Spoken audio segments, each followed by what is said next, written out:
So let's give a big hand to Doug Jefferys.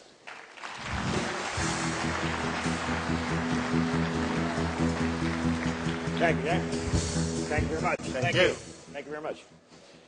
Good morning. My name's Doug Jefferys, and I want to welcome you to the Reader's Digest version of Enhancing Your Presentation Skills, and also to warn you that after today, you're never going to be able to look at another presenter or be able to sit through another presentation in quite the same way. Some of you might be familiar with this list. This actually comes from the Book of Lists, 1977. But when humans are asked what's the thing they're most afraid of? Since they've been asking this question, actually speaking before a group always filters to the top. It is humans' number one fear. And there's good reasons for that. But it's very interesting when you look at some of these other fears here. You look at speaking before a group, 41% of all people say it's their number one fear. And you come down insects and money. And then you get down to death at 19%. See that? Seinfeld actually said of this list, it suggests that at a funeral, the person giving the eulogy would rather be in the box. To impart any new information to people, to a group, you first have to make them comfortable. Nobody listens to anything unless all their basic needs are taken care of. And you know this to be true, right? Sit in the audience, if you're cold, if you're hot, you're thinking about that. If the program's been going on too long and you're hungry or you're thirsty, you're thinking about that. If your bladder's full, that's number one priority. Number one priority is when is this going to be over so I can hit the restroom, correct? And that's what happens. So anything you do to make an audience feel uncomfortable gets them thinking about something other than your program. You, the speaker, and every individual in the audience have to be on the same page, on the same wavelength every step of the way. You can't give them any reason to be thinking of things other than your message. Unfortunately, most of the behaviors that speakers engage in send audience members off on what we call journeys of self-discovery. Most of the time, we're just shipping you off from the dock saying, hey, have a great time. There's all kinds of things you can discover on your own. Let me back up here. Would you not agree that in Western cultures, we tend to associate eye contact with veracity? Yes? If we want to know if somebody's telling the truth, we ask them to look us in the eye. Did you take that last cookie from the cookie jar? Look me in the eye. Tell me, did you take that last cookie? We expect people to look us in the eye. We associate eye contact with telling the truth, with the possible exception of presidents of the United States. It's very difficult for humans to just look someone in the eye, I did not, and lie.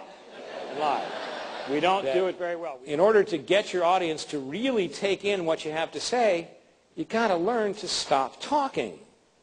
Stop talking long enough for them to ingest that last thing you said, get a picture of it, try to put it into a context that they know before moving on to the next thing you're going to say. The pause is absolutely the most important thing you can do. One of the most common things you see, we have the key changer, and again, men probably more than women are more comfortable when they have their hands in their pockets. Johnny Carson used to have his hand in his pocket. Is anybody old enough to remember Johnny Carson? Okay. And he would often talk like this, had one hand in his pocket. Fortunately, Johnny Carson is a great example of, and when I told you before, you'll never look at a presenter in the same way again. The problem is that all the rules that we talk about, all the ways to do things right, are often broken by people who can. Those people who can break rules because they have what we don't, and that's called charisma. But the point is, hands in your pockets are not a great thing. First of all, if you notice this, if I were to shake my pockets, notice that you don't hear anything. Often when somebody's shaking the pocket, the audience are going, hey, it sounds like a couple quarters, dime. See? He's got about 85 cents in there, I think. What do you think?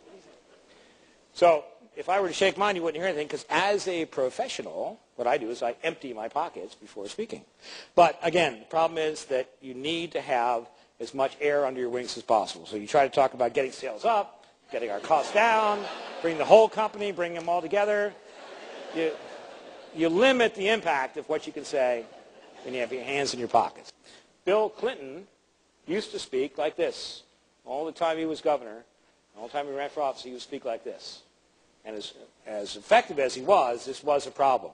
They could never get him to stop doing this total motion, so what they did is they got him to bring his finger in like this, lock it down with his thumb.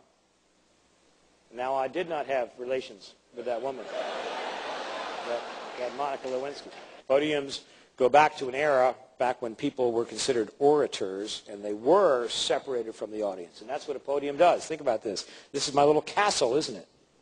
This is mine. I've got this turret here where I can fire off stuff at you all. But I'm protected, you know. If you're going to hit me, I've got this. The name of the second slide is, let's talk a bit about the history of our firm. We're very proud about our history. It started back in 1920. These two guys, Harry and Bill, came together. They had a great idea, blah, blah, blah, blah, blah, talking on and on. And what happens is for the first 15 minutes of a presentation, we talk about, oh, that's right, first we start out, because we're working with that old adage, tell them how you're going to bore them, and tell them how you bored them, right? That's the agenda slide. Then we get into the history of our company, because I have to tell you all about our company. And you understand that, well, you're very proud about your company. You might even be proud about the fact that you're number one in your area. We're the number one company out there. In fact, we have so many, we are number one, meaning that if you go with us as a customer, you're going to mean much less to us than you would to any one of our competitors, okay? Because we're the biggest one out there. Last year, we saw profits increase by 25%. We took everybody else's money. This year, we're after yours. You want to end it, and if you can tie it back to the beginning, who here is going to go out today and not look at a presenter in the same way again? Thanks. Thank you.